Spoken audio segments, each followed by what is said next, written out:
Good day and welcome back to another Dbz Dokkan battle video. In this video we are going to be taking a look at the General Rilldo fight for Ultimate Red Zone, and guess who we're using? We're using the Ginyu Force. I really try to change this up. Obviously I like to get the videos out in a decent time as well. And I generally do try with a couple teams, although I must be honest, it is quite nice to use the Ginyu Force. I have changed it up a little bit, so I have now switched Berta in for the Tech Freezer. No specific reason, just really wanted to try, basically. So obviously we are taking on General Rilldo.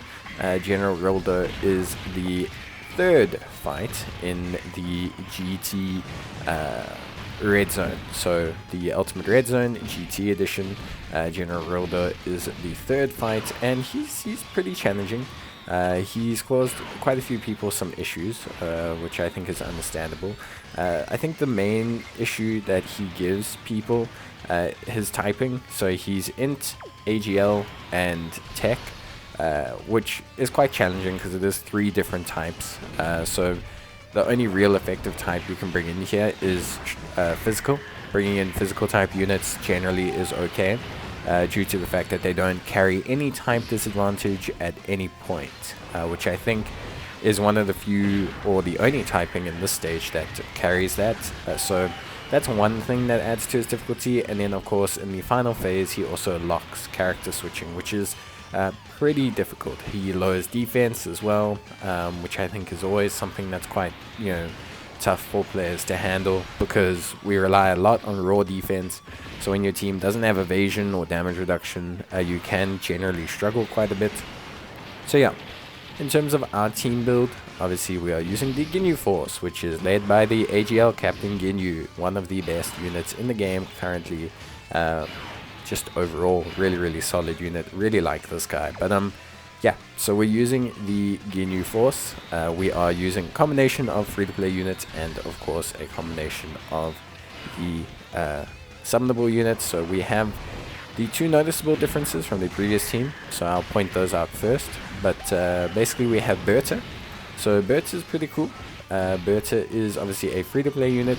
A lot of people might be surprised that I use Berta. He was generally considered one of the worst units before his EZA, and after his EZA he's a very niche unit. A lot of people felt that he was kind of a stacker, but he wasn't really a stacker.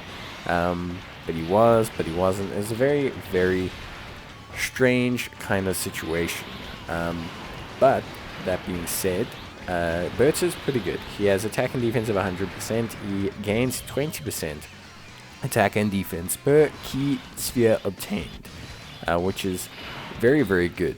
So you can really ramp that up. He has a high chance of evading the enemy's super attack as the first attacker in the turn, and a medium chance of launching an additional super attack as the second or third attacker in the turn. He also gets 20% chance to evade the enemy's attack when there is another Ginyu Force category ally on the team.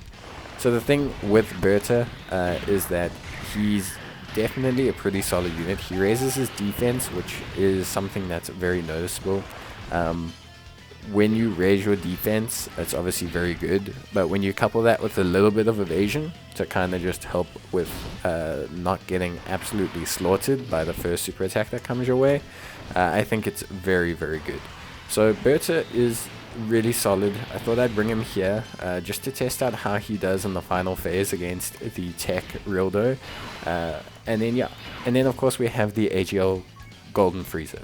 AGL Golden Freezer, great unit. If we are above 40% health, he will not take any damage basically. If we're below 40% health, he's going to completely throw our run away. So he's a bit of a gamble from that perspective in some regard, but due to the healing that we can get from the Ginyu Force actives, and because we have a very strong guard and defensive base right around the bat, I think, if I'm honest, it's not as difficult to stay above 40% health with the Ginyu Force as it might be with other teams, which generally makes him a really solid addition to the team, because obviously he runs under Ginyu's 200% lead, and his 90% damage reduction is very solid. it can basically just like sticking him in the back slot here leaves us with no risk. Like Rilldo could do anything at this point. He could super 3 times, 4 times, 5 times. It doesn't matter. Or yeah, okay. I mean, if he supered like 18 times, it would. But basically, like Frieza's damage reduction is that intense that it's very, very. Once you're above the health threshold as you enter the turn, then you're fine.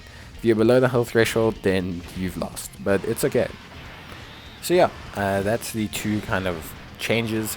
The rest of the team follows, if you've watched any of my Red Zone videos, follows a very similar trend. Obviously double AGL Ginyu lead, we then have the strength Raccoon and Gildo, and we then obviously have the physical LR Ginyu, who recently got his EZA on global, the battlefield one, and then we also have Raccoon. I'm going to run through all of them very, very briefly and explain why. Obviously AGL Ginyu, kind of pointless to really explain, but his attacks effective against all types, his stacking in his base form, his 200% leader skill, and his very, very good transformation, which not only heals you but adds a huge amount of offensive and defensive capabilities to him. Really makes him a prime unit for Red Zone just in general, and just basically any content in the game. He's very, very good. Then we have alongside him Strength Raccoon and Gildo, a very awesome unit. Guarding against all types is always something that's incredibly powerful, especially when you can get up to over 300k defense as a 55% banner unit. It's something that's always going to be valuable and just makes them incredibly strong. Raccoon, very similar story, can get to around the 250 300k mark in terms of his defense, which is obviously very, very, very, very, very good. And also an added bonus, he of course has guard capabilities. He has a 50% chance to proc his guard, so there is a very realistic chance that it may not proc, and you could be left in a little bit of a difficult situation. But as long as that doesn't happen, he's generally quite fine. Usually also his raw defense is enough that even when it doesn't happen, so even when it doesn't proc, he does still not take too much damage. Obviously, if he was facing a strength type unit or something like that, Cooler or something like that, I think obviously it is noticeable that he would probably take quite a substantial amount of damage in that situation. But yes, for the most part, he's very, very, very solid. Physical Ginyu, just crazy. Just a really great unit. Provides support to the whole rotation, which is something that's nuts. His defense can get to almost the 300k mark after he supers. If you stick him in the second slot, he will actually provide support to the rest of your rotation. You could even stick him in the first slot and he will provide support to the rest of the rotation, which is really, really nuts. Like, he's really, really impressive. So that's obviously something that's very, very good on the side of, the physical LR Captain Ginyu. Just a unit that does a lot of great work. You're not going to find anything too wrong with him, or I'm never going to say anything too bad with Captain Ginyu, the physical one. He just does so much. He's so versatile, and his raw defense can just get so high that it's like very, very good. But yeah, so your basic strategy is essentially, because the final phase is tech, as you can see here, our basic strategy is to pump items early on, try and push through as much of his health as possible with the attacks effective against all types, also allowing Ginyu to stack as long as possible. The longer we can let Ginyu stack, the better we're going to have a time as the event goes on. And then when we do lose health after our damage reduction has occurred, or if during our damage reduction has occurred, we're going to use the Ginyu Force transformations. Generally speaking, if your Ginyus are at around the 600k mark in terms of defense, you'll see here, we're at around the 600k mark. You use the transformation, you'll be fine defensively because Rilldo does not lock you into place. So you still have the ability to evade his super. He locks you into place, sorry, but he does not cancel evasion. So you do have the ability to evade, which means giving Ginyu the chance, while the damage reduction is up, to not only build his additional attack and defense stacks that he gets from his transformation, which will rapidly push his defense up into the 800k mark, but also allows him to build up his crit and his evasion chances, which both really help him out in making him a lot better against this tech phase, because him evading the attacks is generally far better than him trying to tank through it with raw defense. Not to mention the crits really improve the overall, like, just offensive performance of Ginyu. So yeah, I very much suggest that you do transform once you're at about the 600k mark. If you're not there yet, rather leave it. There's no point to do it just yet, and if you can, rather push it, let your Ginyu continue to build up his defense. The rest of the units would or should be pretty much fine. The only real other unit that's capable of getting you killed, especially at this point, is Berta. He does fine. That being said, he does, like I said, have a very good ability to improve his overall defense. You gain the orbs, he raises his defense every single turn, so he's a very strong unit from that perspective. So the longer this fight goes on, the better he's going to be. Here's also why we stick the defensive stacks on him. If worse comes to where, you can always take the gamble and stick him in the first slot and hope that he starts evading, especially if the if Rildo's not attacking in that first slot. Then at least you'll have a somewhat decent time. But yeah, it's definitely definitely can be a bit more challenging. It's going to depend on your team, but generally speaking, Rildo's biggest thing is he does lock in place. So your biggest risk is usually bringing in AGL units into the final phase, or bringing in units that only proc their defense when they take a hit, for example, or when they fire off their super attack. Because if you bring a unit that obviously has to fire off its super attack, generally speaking, it gets locked, and then it can't, and then Rilldo hits them like 8 times before they actually proc their defense, and you lose. And that's generally the worst situation you can have with Rilldo. That being said, generally Rilldo was okay. I think I struggled more with Baby. And when I say I struggled, I tried a lot more different teams before I resorted to using the Ginyu Force. Whenever I mention struggling with a stage, it's generally what happens. The Ginyu Force usually only takes 1, maybe 2 tries to complete the event.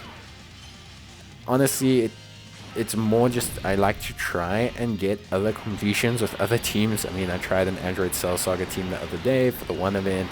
There's plenty, like, I like to really try different teams where I can, because I think it makes it a bit more fun to try out all the different teams, if I'm honest. And it just gives people a good idea that you can use other teams. And you can. I mean, Rilldo, I almost beat him with the GT Heroes, barely lost. Almost beat him with the Pure Saiyans team, barely lost as well. Realm of the Gods did okay as well. Like, we're going to be reviewing different categories against these stages and seeing how well they can handle it. But generally speaking, you can, it's going to depend on your box, but you can make it. It's not impossible. It's not something that's not, capable of being done. It is just quite difficult. But yeah, as you can see, everything's going quite smoothly here. We're more than fine. At this point, we're really set up. We even get an evasion from Frieza on Rildo's super attack. I'm going to point out that Frieza is probably the only unit I ever built full evasion on. So Frieza's gift is his damage reduction.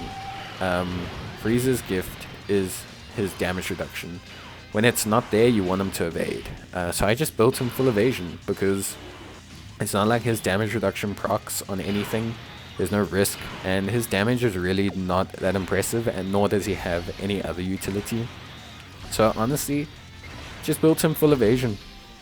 Have him be able to dodge sometimes when his damage reduction doesn't proc. Having a unit with 90% damage reduction and 30% evasion sounds like a good idea to me. I don't know, just felt good.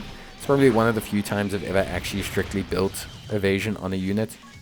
But yeah, overall I think that's definitely the one time where it was really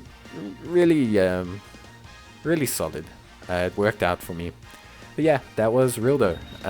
Wasn't too difficult. Like I said, it took me, this was first try with the Ginyu. It did take me a couple tries. I tried out a couple other teams. You can definitely get there, just keep trying. There's a little bit of a longer one at 14 minutes. That's just based on my team build. But yeah, we managed to get it done. But yeah, thank you guys so much for watching. I always appreciate it. If you enjoyed the video, you can leave a like. I always appreciate that. And you can leave a comment. I'll try and help you out. But bye.